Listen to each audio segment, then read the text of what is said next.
Hi, guys, and welcome back to this week's episode of Let's Chat Ethics. I'm your co host, Ariana. And I'm your other co-host, Amanda.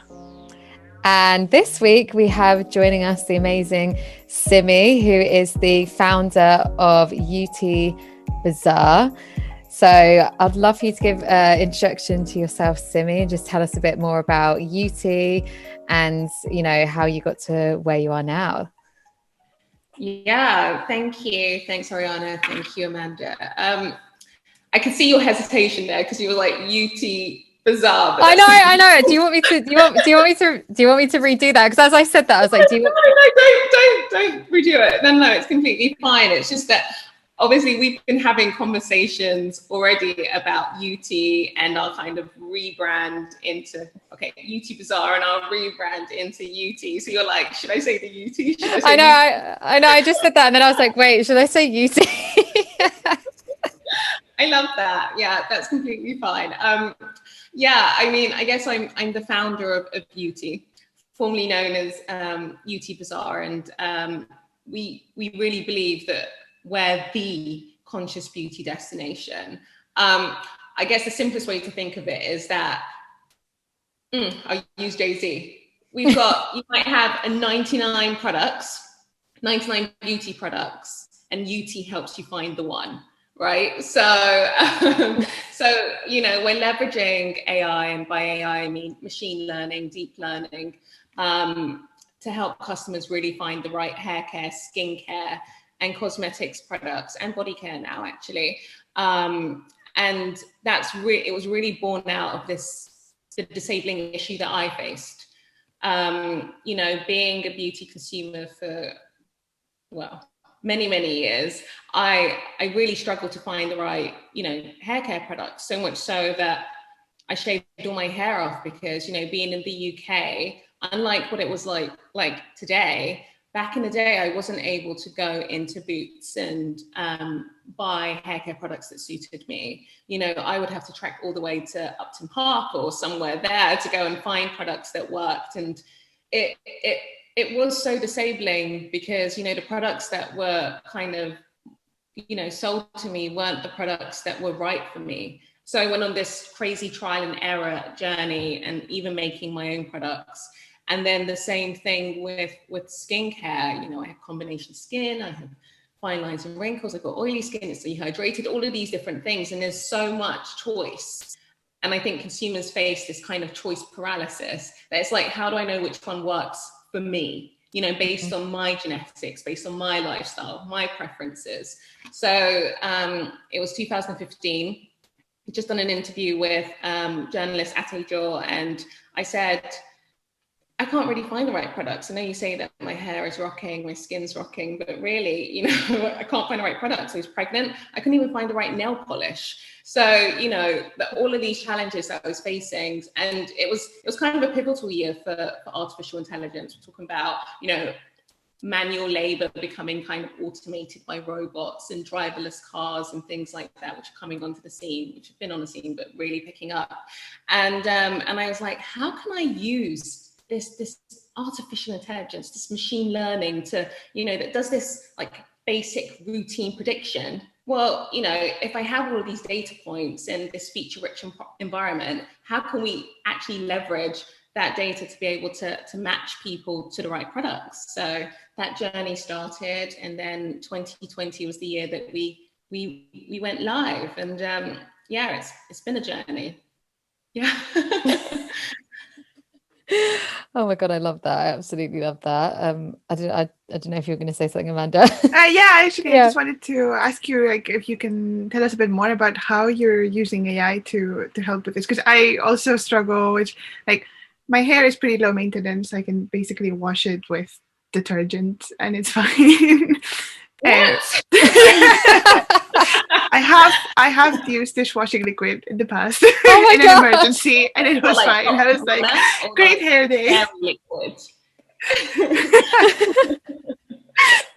My skin, though, it's a whole other problem that I have.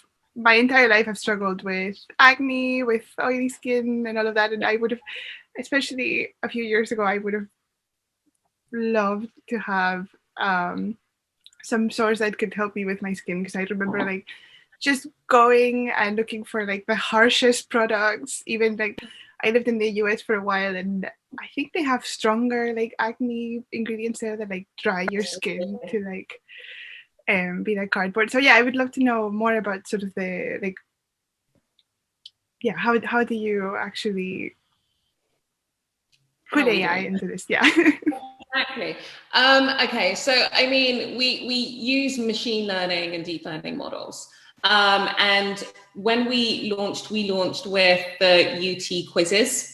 So this is like skin and hair quizzes, and the input data would come from customers. So it would be like, you know, genetic, lifestyle, environment, preferences. So let me give you an example. So I'll use hair care or hair, since that's what we're talking about. So my name's Simi. I'm X age old.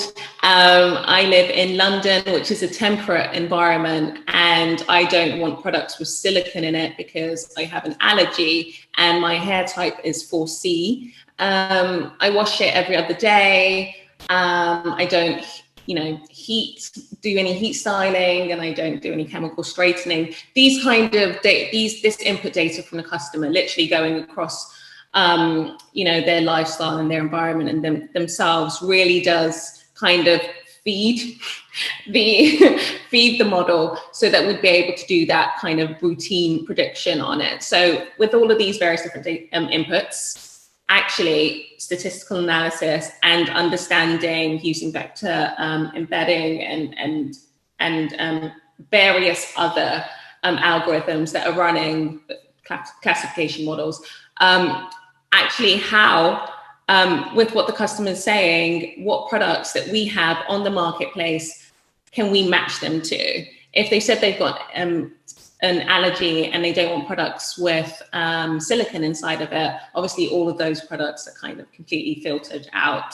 But then we understand that they have 4C hair. There are specific ingredients that allow them, based on what they said their concerns were, if it was dry or brittle, or if they wanted their hair to be highly moisturized, these products with these ingredients would be the best thing for the customer.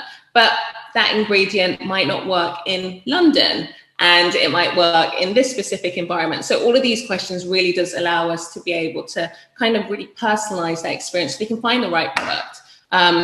If you live in a hard water area, you most probably shouldn't be using this product versus, you know, a product that would be, I guess, have the highest efficacy in that environment. So there are all these various different, I guess, data points that we need to be able to make an accurate and relevant recommendation. Wow, that's very, actually sounds really helpful, because I think about the way that, speaking of hair, actually, I had some problems when I moved to the US. I remember at the beginning, I couldn't find a shampoo that actually washed my hair, which sounds very weird. But like, yeah, it makes sense, actually.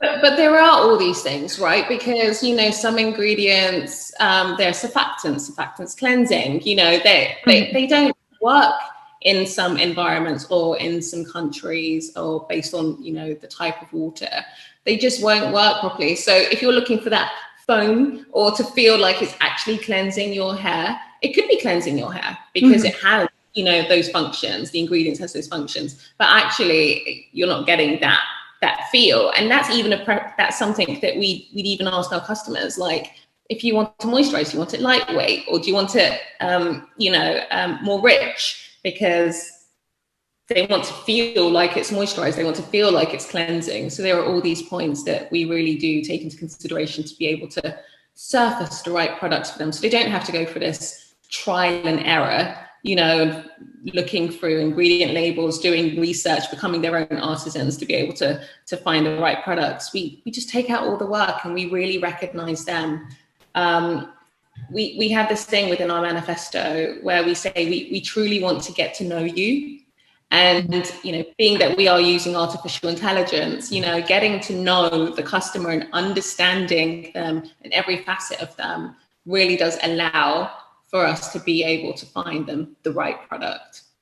Yeah, I feel like that's amazing. I feel like this is what people definitely want now. They want more actual personalized based recommendations rather than, you know, some of the recommendations we get from other companies that can just be seemingly random, where, you know, I'll be on Instagram and get a pop-up and I'm being recommended something that I don't think's got anything to do with what I'm interested in or what I'm actually looking for. So it's great to actually have relevant recommendations.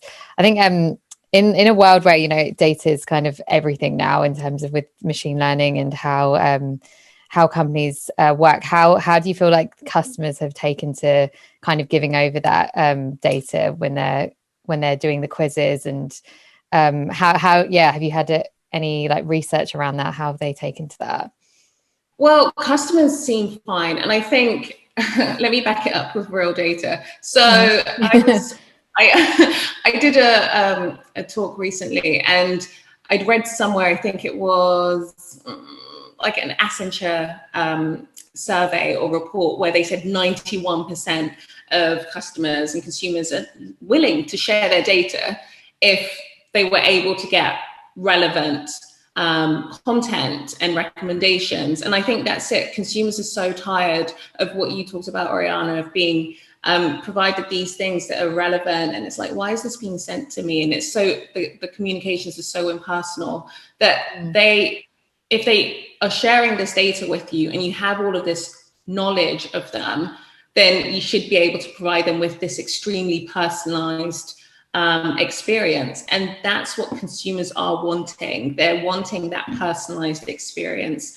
I think in the, you know, what we've experienced over the last nearly 18 months with kind of being indoors and being in lockdown, not being able to go into a physical store, when you're kind of going onto various different sites, it's just like, how do I find the right product?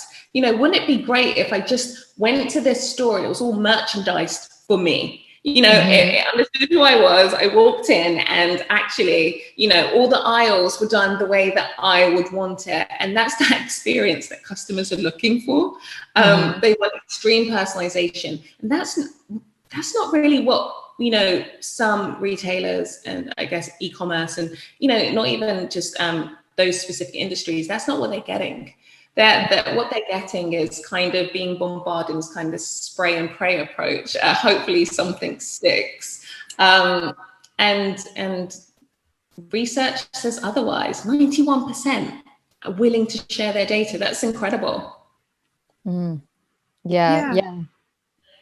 So I actually had a question. I come from a natural language processing background, so I wonder, I don't know if you've tried it. I don't know if this is possible. I know that some websites do make reviews available, but do you think you'd be able to extract, or maybe you already do this, to get more product information or more ideas about who a product might work better or worse for based on existing like written textual reviews? Like I know sometimes, like if I'm looking for something, I'll read reviews and I'll keep looking for somebody who mentions having an experience similar to mine, or this other product worked for me. And so I'm wondering if you've tried any kind of like natural language processing on existing reviews, or if you yourselves also collect reviews. Maybe that's more ethical.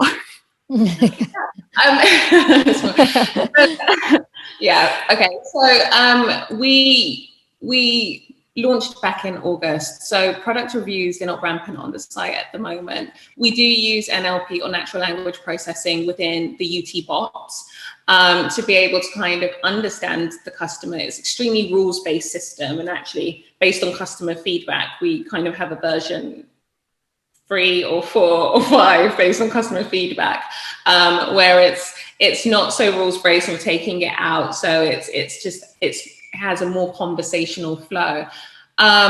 What you were talking about there is, it's not at odds with what we're trying to do, but that's kind of, I would say it's an element of collaborative filtering, which is what occurs on, you know, like likes of Amazon, where they say, you know, customer similar to you has bought this product, and then you might like that also.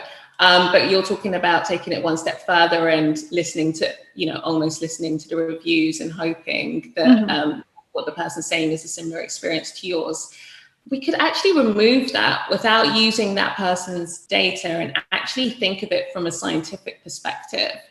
if we're understanding the customer and how what they have said their concerns are, what their goals are, and we have, this whole store of products with these fantastic, they're formulated with these fantastic ingredients, then actually, instead of copying and pasting that person's experience, because everyone's, reaction to a product will be individual, we could actually just take what the customer has said and be able to scan the products that way to be able to make the most accurate prediction when it comes to finding the right product. Because you might have someone who's suffered from acne, and they may be the same age as you, and they may look like you, but there might be other things which stop you from having exactly the same experience. It could be that you have an allergy to one of the ingredients which are inside that product that, essentially with that kind of collaborative filtering process would have not worked for you. And then you would feel disheartened. And actually what we want to do is help elevate the customer, not say, you need to look this specific way. We're saying, give you a pep in your step so you feel confident confident you're making the most informed decision, but confident that the products will work for you, specifically for you. Yeah, I like that. Also, yeah, I think it's also like a little bit less invasive, I guess. Yeah, because I think, I don't know, I can't imagine a lot of people are writing reviews thinking that people are going to sort of do something. And I think, it does give it a more, because I think sometimes I read reviews, or just because they bought it, it doesn't mean that they actually liked it. Yeah. No, it could be that. And, I think what we're seeing with Gen Zs and millennials now is that it's not even just, is a product going to work for me, but does it align with my values? Which is why our positioning is very much conscious beauty, that added element of, very boring decision tree algorithm that takes you to finding products that are based on your preferences. I want cruelty-free, I want it to be vegan, vegetarian because I don't mind honey and beeswax, all of these various different things. And I think that makes it feel like it's, these products are, made for you, even though they're not exactly like formulated in the lab based on all of your genetics. But even personalized skincare, they say it's personalized skincare that they're kind of formulating based on you. They're not taking enough data points to be able to create an exact, specific, personalized formula just for you. And where we try to, create this kind of feature-rich environment, and where we're pulling all of that from the customer, and they're happy to share it, so that we can, scan the marketplace, UT marketplace, and find them the right products. And if we don't have it, we're sourcing kind of ethically to find the right products. No, that's amazing. That was actually going to be kind of my next question, because I know that UT is built on sustainability and working with brand partners who, are sustainable. How do you find those brands that are on the UT marketplace? How do you decide who you want to work with, and how do you find that if they align with your mission? Our curation process is lengthy and most probably not sustainable, but that's from a human perspective, and how we kind of review and test the products. Actually, it started like a couple of years ago, where I started creating a hit list of brands, because I knew our mission would be rooted in sustainability. Sustainability to us is social equity, so everyone being recognized, irrespective of race or gender. And that's not just by the products that are available on UT, but also with our AI. And then the same on the converse side, it's the matching of the products. Being able to find the right products means that we reduce that environmental waste, that financial waste. So that's kind of our sustainability, that's what we're rooted in. And when we curate these products, because we do get many brand partners that want to be listed on UT, like little old UT, like we're so small, but people want to come on, brands want to come on, that we really look into, how they're formulated. Like, are these products truly ethically sourced? Are they truly using ingredients that are sustainable? that's in, you know, throughout the supply chain. So the way they've been manufactured, you know, what are those ingredients? Are they going to be disrupting, you know, the marine environment, life, carbon emissions from, you know, it being produced, all the rest of it. Like that's what we're considering when kind of curating these brands. And then additionally, you know, customer reviews. What is their mission? Like, what are people saying about them? How do they look like? And usually they're indie brands because, you know, big beauty has, you know, the research and development to drive innovation of products. Mm-hmm. But indie brands, you know, they've usually been created out of a pain, the same way that I started Yuty, and they try and think about who can use this across the board. And then their values usually do align with ours. They ensure that they're not doing animal testing. They ensure that they're thinking about, you know, whether this product can be packaged in a way that isn't disruptive to the environment. We drop ship so that there isn't this whole sending of the product to us, then we're sending it out to the customer, and all of the driving and the shipping logistics industry that's we think about all of those things when we're curating our brands. Oh, that's actually that's really amazing. It's something I didn't really think about, that of course all the transport that goes behind it. And I'm a little bit into beauty. Of course, the episode we're talking about beauty. I'm not wearing any makeup, but I'm only wearing products that are on Yuty. That's good. But I have been getting a little bit more interested in these sort of indie brands, because I do feel like, even though like you said, the big beauty has more resources to do innovation or like research in that sense, I do feel like indie brands have come up with, in a way, more innovative products than big beauty. I feel like big beauty has been going really for, okay, we've already seen that this is trendy, and they usually, you know, an indie brand will start something called, I don't know, like I'm seeing a lot of these like multi-chrome eyeshadows, and I saw that like indie beauty was doing it a couple of years ago, and now big beauty is like, oh, we're gonna look at this new thing, right? So that's an example, for example. It's a bad example, maybe. But you know what? It comes back to data, funnily enough, right?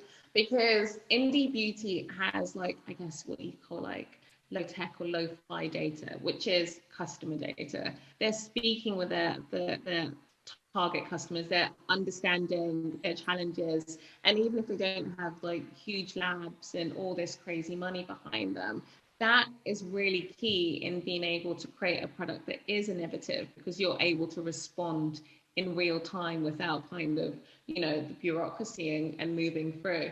And I think that's why indie beauty is going to be such a huge industry going forward. That's what the market's indicating. And what I love about indie beauty, aside from this, and is that they think about all of the various different customer types, right? So if we think about big beauty and they're creating a product for dry skin or an anti-aging product, who are they testing that with? Who's actually testing the products? And when they're creating this product, the sample is so small, whereas indie beauty usually is speaking to diverse data set, you know, to be able to come up with much better suited products. They're not creating products that have only been tested on 99.9% of Caucasians, and ergo it solves you know, the dry skin issue. They're testing it with everyone, and I think we see that in products that can contain like glycolic acid. Everyone was talking about glycolic acid a few years ago, and all the various different kind of AHAs, BHAs, PHAs, and glycolic acid is something that, you know, those who with melanin rich skin, they, you know, it further exacerbates the condition of hyperpigmentation or scarring or whatever they're trying to solve. But if you're not testing that on a diverse data set, how is, say, Big Beauty meant to know that? And I think that's where it comes back to, you know, how we created our algorithms, for example, and how we trained them. We trained them on a diverse data set. We're talking about, when you're thinking about object detection, imagine if I only, or the UT algorithm only recognize fine lines and wrinkles only in Caucasian people and no one else. That is not a sustainable algorithm. That's not a sustainable model at all. And that's not going to produce accurate predictions, because the data set is so, well, it's essentially incredibly biased. And we base that in various different aspects, you know, from production and manufacture, you know, through to when models are trained, through to, you know, even our recommendations that are surfaced to us when we're scrolling various social media, you know, platforms. Whoever is kind of classifying that data, they may be, I guess, projecting whatever is going on with them or their biases into that data set. And that data, you know, that might be not entirely diverse enough to be able to accurately predict something. No, I think that's true. I think that's been the problem with not just the beauty industry. I think a lot of companies who are using machine learning in general, we found with the data sets that they have been biased and they're not actually representing the world that we live in. I was thinking, how did you get your machine learning models to how they are today, like to what UT is right now? What kind of research, what kind of data, how did you kind of develop the model to where it is now? Our initial models, you know, the data set and kind of data acquisition was literally all like done in-house. This wasn't, you know, now that we're going up to kind of hundreds of thousands and training the model on hundreds of thousands of images. Previously, you know, we sourced that, and I'm going to say an ethical way, which asking friends, asking family, taking pictures, and really going so that we had kind of diverse faces. I live in, my husband's Swedish, so he's Caucasian. My children are biracial, and even between them, those two, they have different skin tones. So it was like being able to take, you know, I mean, it starts with family, then it expands out into friends. And before you know it, we have huge pool of data to be able to, you know, actually make, to be able to tag them correctly.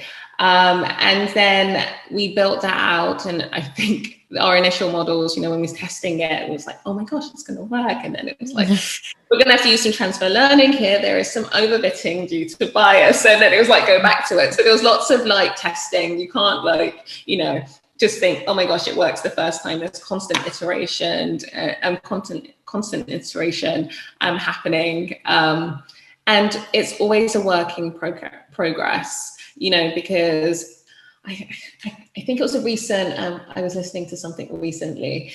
I think he's an editor at The Economist, and he was saying when you have these vast amounts of data, you know, a data scientist is essentially meant to torture and tease out, you know, the information the data is presenting to them, versus an actual scientist who's kind of going through, you know, multiple theory. They have a theory and they're trying to have like conduct multiple experiments to kind of make that theory stick somehow. That isn't what data science is, right? You need to just be presented with this large data set and actually find out what is it telling us, like actually telling us.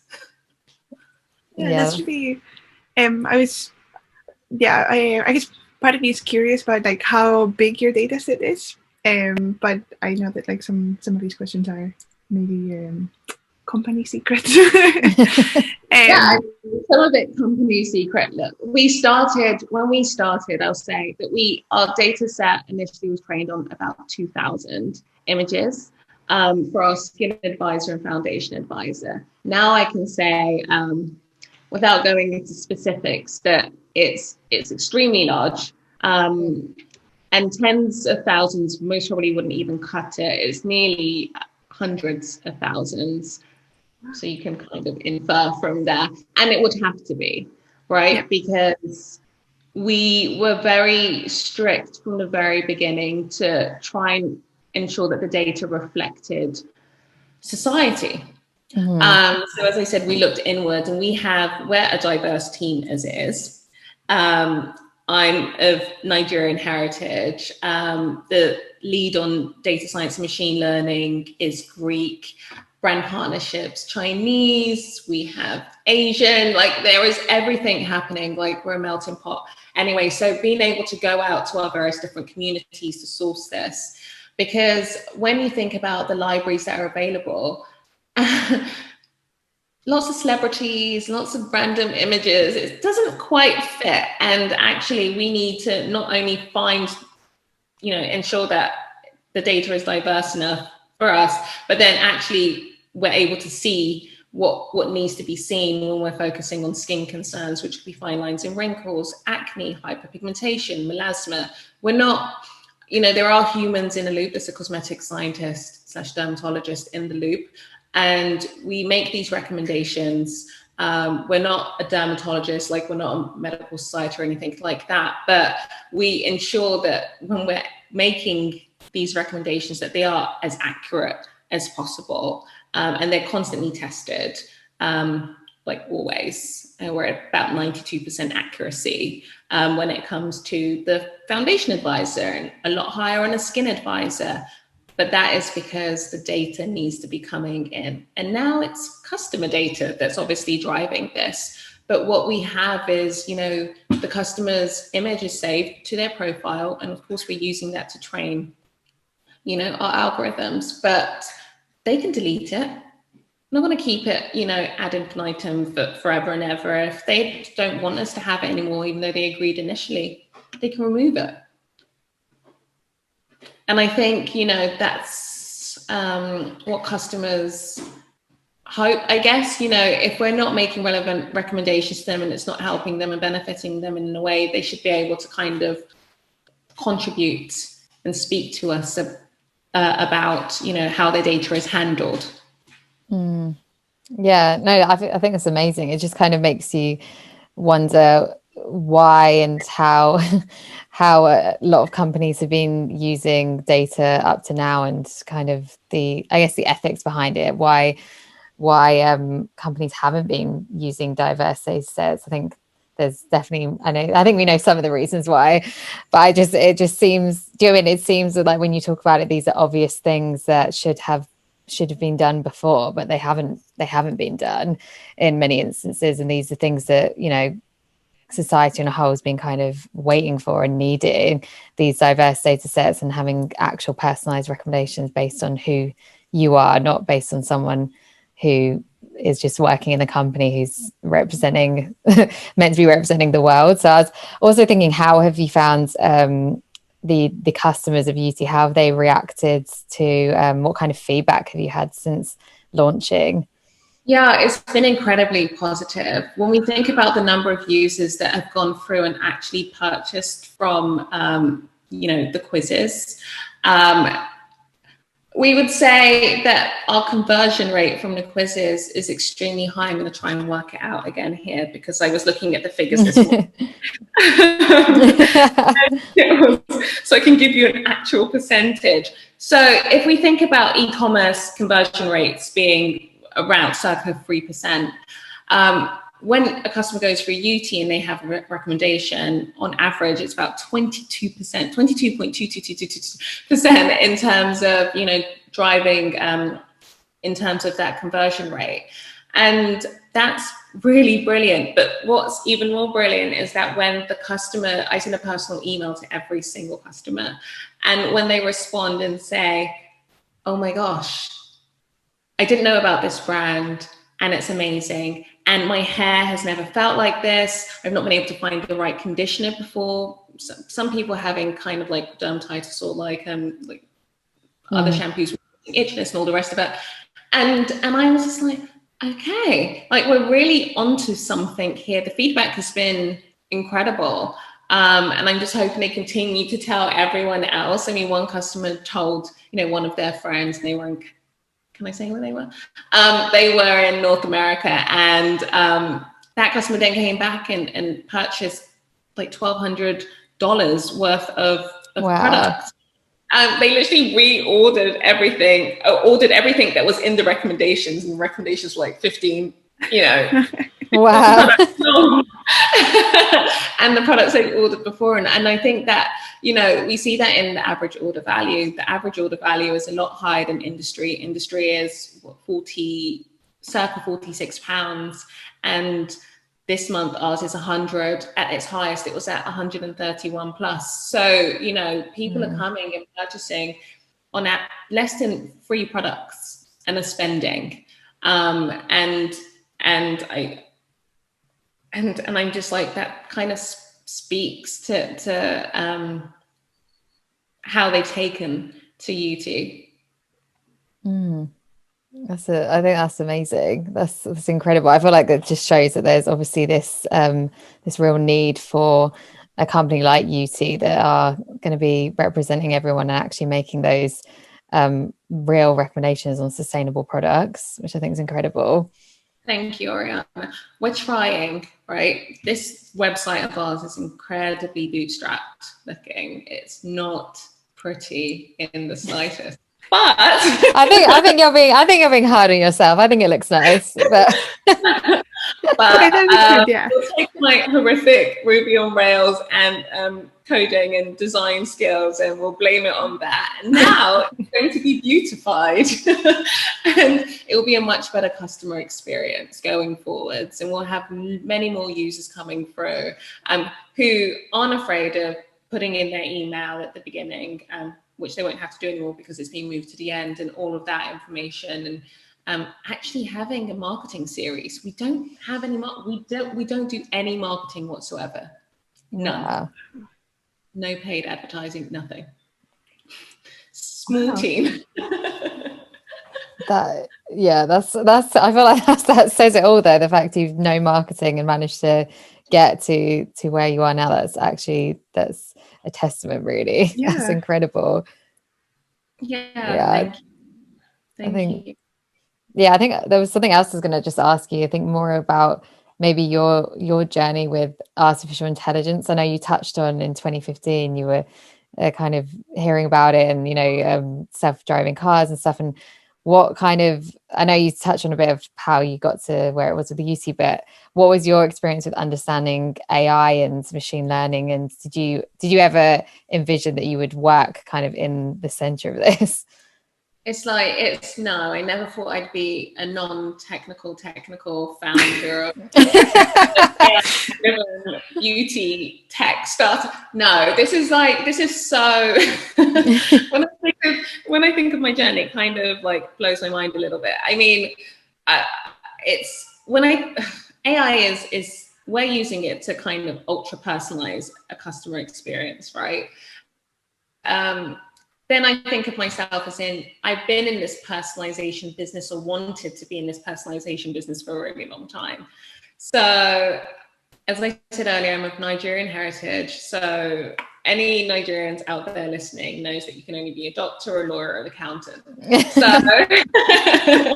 and I come from a family of lawyers, and so my decision was that I was going to head off to medical school and I'm going to be a doctor. Well, I actually want to be a forensic pathologist and find out, how people's, I guess, their lifestyles and their environment contributed to how things looked when they crossed over. So that was where I was heading for. And then realized that would require many, many, many years, more studying after 6 years at medical school, and then, being in a home office. So I was like, oh my God. I need to rethink this. And at the time, coming into year 4 of at St. George's, I thought, okay, I really love publishing industry, and I love beauty and fashion and luxury. And I was looking at these magazines, and I said, I'm going to go get myself an internship. And I got an internship at Glamour magazine at Condé Nast when it was on Old Bond Street.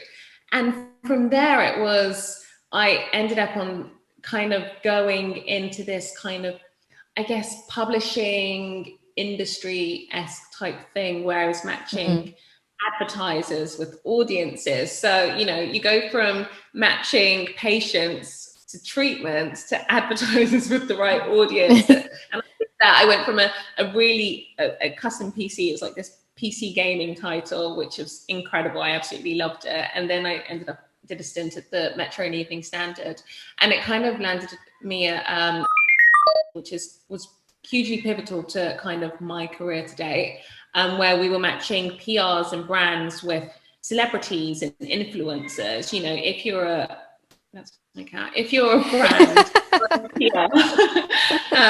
and want to place your product and drive brand awareness, you need to be in the right publications, you need to be seen on the right influencers and be dressing the right celebrities.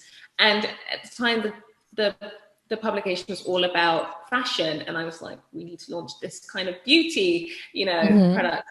I was on, you know, pivotal to launching a beauty product, and I led that whole division, not just in the UK, but in North America. And after 6+ years of being there and following the interview in 2015, I was like, I need to do this. I really, really need to do this. I had this idea whilst I was there, which wasn't listened to actually, but it was, there was an idea about a way that we could use data and do it the other way around.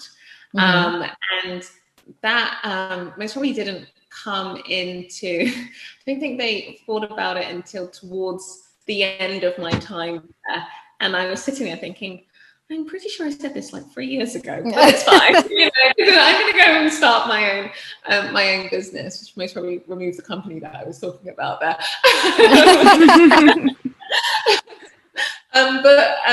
But yeah, and then from 2015 to 2019, it was lots of research, lots of trying to understand, lots of understanding various different coding languages and how we could use this and which models would make sense, and trying to even peel that back, because you would think, you know, we had, if anyone's watched the Netflix documentary Coded Bias, I mean, that kind of there with joy. And you know, this is stuff that I was noticing as well. I was just a bit like, what's going on here?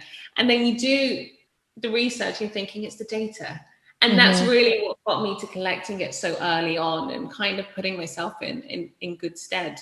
It meant that, you know, we didn't have to work with another business, a well-known business. And even then, would they have been collecting this kind of information? There was this whole, I think I'd heard from someone who said, oh my God, you're crazy to leave your job to go and do this. Because they were saying this particular customer segment doesn't spend. And I was like, well, they spend 6-7 times more than this counterpart. What are you talking about? But, you know, there is the data there. It's just that it wasn't being utilized. And all of that led me to say is that I returned back to studies, this time at Oxford, and doing, you know, artificial intelligence and business at business school. And so it's kind of done the full kind of 360 in terms of studies and going back to school, but still in the same vein of matching or personalization, matching something with something. That's incredible. It's such an incredible journey. Yeah, that's such a... I'm young. I know, literally. I feel like you've lived the life of someone who's... all of my wrinkles and putting my glasses here. I know, I feel like you've lived the life of someone who's like 70. No, so like, how old is she? She looks like she's my age. Like, I need to get on that. You're not younger than me. I mean, we forget that, you know, you're doing your PhD and you led your university team to the 2018 Amazon Alexa finals. No. And oh my do we need to even go into your background? And we were discussing Python the other day. That's what you're doing. And you consult on ethical AI, and you're on the boards. Like, you guys are impressive. So thank you. Oh my god, that's blushing. We need more guests like this. Yes, come to our podcast and tell us how amazing we are. Well, this is the business of Yuty. Yuty wants to tell people how amazing they are just by matching with the right products, without being, I guess, put to feel like they have to fit some idea of what beauty is. That's amazing. Yeah. I love that. Well, I'm looking for a new moisturizer now, so I'm gonna sign up for Yuty, and we'll see what recommendations I get. I'll let everybody know. Yeah, I was gonna say. Yeah, I feel like I was gonna say I think we're coming up on a time, but I didn't know if you had any like last remarks you wanted to make about your journey, Yuty or AI, anything that you want to leave the audience with. I have some questions for you guys, actually. Oh, go on. Love a question. I know. I'm putting it back onto you because you are kind of the ethical AI kind of aficionado. So it's like, we know that I guess consumers are happy to share their data, that huge 91%. And then we know that people want personalization more. How do you feel that, I guess, any industry, any vertical, how do you feel that they could do personalization ethically? I think this is a good question. So I'm going to try to tie it back to my work. So I obviously work on abuse detection and mitigation, and abuse is something that, as we've talked about in the podcast, is very contextual and very dependent on the speaker's demographics and the person's, the recipient, I guess, the victim, and so that's somewhere where you really need to have that sort of personalization of, what does it mean when you say something, I guess, and especially in the context of abuse, right? So there's things that I could say to Oriana that are perfectly okay, or there's things that somebody from a different demographic might be able to say. For example, there's a lot of English slang that, or like African American vernacular, that obviously would take on a very different meaning if I used it. I think the main thing is always to be transparent with people, and always give them the option to opt out. So if people know that this is how we're using your data, and that's what I'm doing now for the current study, is to let people know, this is what we're doing with your data. If you don't want your data to be used in this way, you can say so. But I think that's the main component to using data ethically to personalize things. But I think most people understand that it's necessary, although I think we need to do a bit more in terms of educating the general public as to how data can be used. Because I think, and I think I often say this, people have this sort of like strange idea that AI is simultaneously like the Terminator, and they don't really think about what AI really is, and what AI being in fact a much more abstract, matrix multiplication thing. I think that something you touched on there is that, what is AI, right? We have AGI and ANI, and how do we differentiate between what they think is the Terminator, which I guess it's that whole, quite similar to my human thought could wipe me out, AGI, but what's out there, which is really just narrow AI, from your Netflix to, I use the example of my son saying, "Hey Siri," and asking to play Mighty Pups. Like, all of these tasks, as are done for us and extremely automated. We need data for that, because how are we going to be able to do, or how are we going to make our lives, I guess, simpler for such simple tasks? such as just asking, Siri or Alexa, and to do something for us, because we don't really want to do that. We need people we need the data to be able to automate those kind of boring tasks that no one really wants to do. But I think there's that relationship should be, where, I guess, to help the general public get this idea that it's augmented, it's to improve the accuracy and improve detection of, these things. Like, we're not just going to have something running by itself with no human in the loop.